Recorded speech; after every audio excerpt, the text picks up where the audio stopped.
हरिशरणम। पिछले प्रकरण कुंभ विशेष 1 में ज्योतिर्पीठ के शंकराचार्य आत्मन अभिमुक्तेश्वर आनंद और आर्य समाज के एक प्रखर महात्मा आत्मन सच्चिदानंद के बीच गंगा की पापनाशिनी शक्ति के विषय में जो चर्चा हुई थी, उसको आगे बढ़ाते हुए आज मैं आत्मन सच्चिदानंद के उस प्रश्न का उत्तर देना चाहता हूं, या गंगा में स्नान करने से जो पापों का नाश होता है, यह किस शास्त्र में लिखा है? मैं आदरणीय शंकराचार्य जी से 2 प्रश्न करना चाहता हूं और मैं आपसे पूछना चाहता हूं कि अगर गाय का कलेजा खाने वाला कोई विधर्मी कुंभ में जाकर के गंगा स्नान करके आ जाए तो क्या वो पाप से मुक्त हो सकता है? शंकराचार्य मुझे बताएं कि पाप कहाँ रहते हैं। मैं मानता शंकराचार्य जी की बात को, अगर पाप हमारे शरीर पर चिपके हुए होते। जल से तो केवल तन की शुद्धि होती है, लेकिन पाप तन पर नहीं चिपके हुए होते।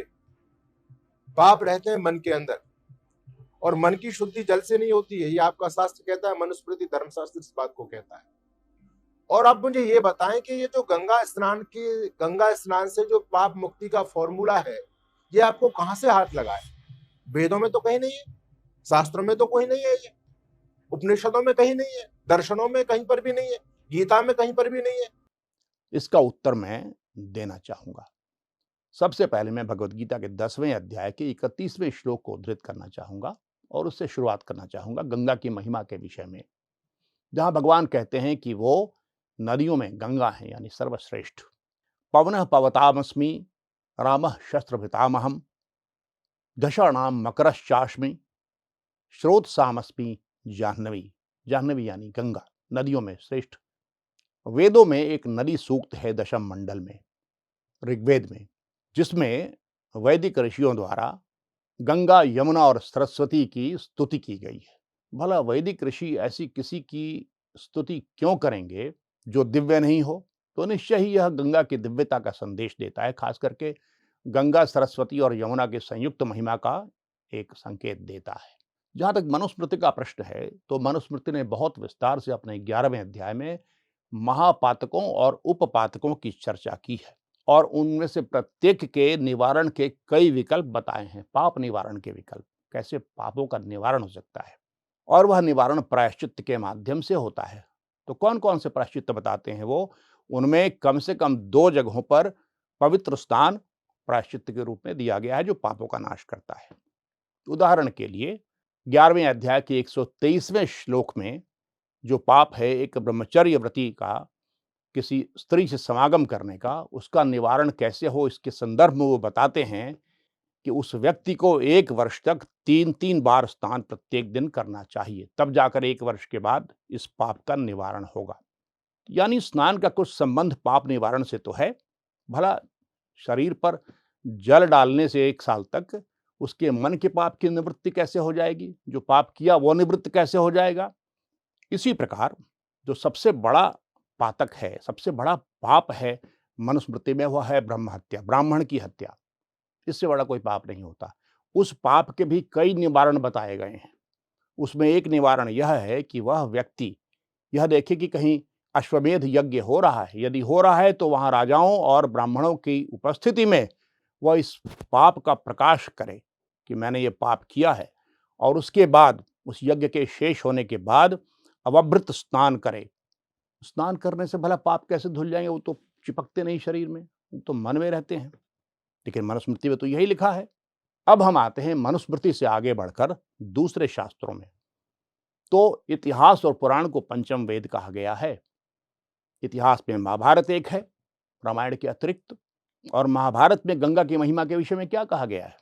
महाभारत भीष्म पर्व में कहता है कि गीता सर्वशास्त्रमयी है, हरि सर्वदेवमय है और गंगा सर्व तीर्थमयी है, मनु सर्व वेदमय है।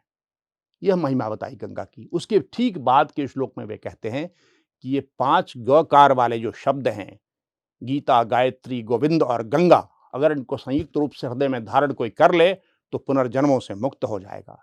तो गंगा की महिमा तो यहां तक है, मोक्षदायिनी है वो, और चीजों के साथ मिलकर। अब हम पुराणों पर आते हैं। तो पुराणों में मैं 3 पुराणों से उद्धृत करूंगा, नारद पुराण से, पद्म पुराण से और स्कंद पुराण से। इससे अधिक की आवश्यकता नहीं है।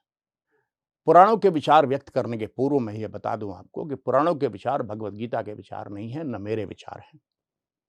लेकिन अभी यह प्रश्न नहीं है कि भगवत गीता और मैं क्या सोचते हैं। प्रश्न यह है कि यह कहाँ कहा है, किस शास्त्र में कहा है कि गंगा में पापनाशिनी शक्ति होती है।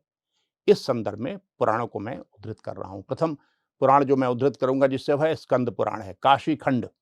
उसमें श्री महादेव यह कहते हैं कि जैसे अग्नि छूने से जला देती है, चाहे इच्छा आपकी जलने की हो या ना हो, वैसे ही गंगा अनिच्छा पूर्वक स्नान करने से भी आपके पापों को भस्म कर देती है। यही नहीं, स्कंद पुराण तो यहां तक कहता है कि स्नान करने की भी आवश्यकता नहीं है, गंगा दर्शन से ही पाप भस्म हो जाते हैं। पद्म पुराण यह भी कहता है कि गंगा में स्नान करने से, उसका जल पीने से और उसमें पितरों का तर्पण करने से महापापों का क्रमशः क्षय हो जाता है। आगे पद्म पुराण यह कहता है कि जो श्रेष्ठ व्यक्ति, ध्यान रखिएगा, श्रेष्ठ व्यक्ति, सभी व्यक्ति नहीं, एक बार भी भक्तिपूर्वक बिना भक्ति के नहीं, श्री गंगा में स्नान करता है, उसकी 1,00,000 पीढ़ियों का उद्धार भगवती गंगा करते हुए भवसागर से पार लगा देती है। नारद पुराण फिर आगे जाकर और भी आगे जाकर कहता है कि गंगा इन 2 अक्षरों का उच्चारण करने मात्र से व्यक्ति मृत्यु के बाद वैकुंठ पहुंच जाता है।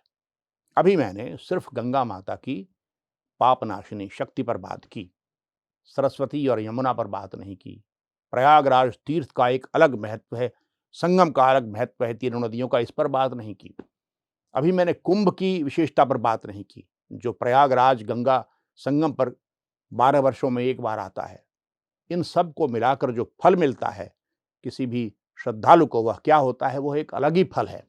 उसके विषय में आगे चर्चा होगी। आज सिर्फ गंगा की पापनाशिनी शक्ति पर क्या कहा है विभिन्न शास्त्रों में, मैंने ये बताया। और एक बार फिर बता दूं आपको कि ये जो विचार पुराणों के बताए वो संबद्ध पुराणों के विचार माने जाएं, भगवत गीता के या मेरे विचार न माने जाएं। इस पर अलग से हम बातें करेंगे, लेकिन तब तक के लिए हरि हरि।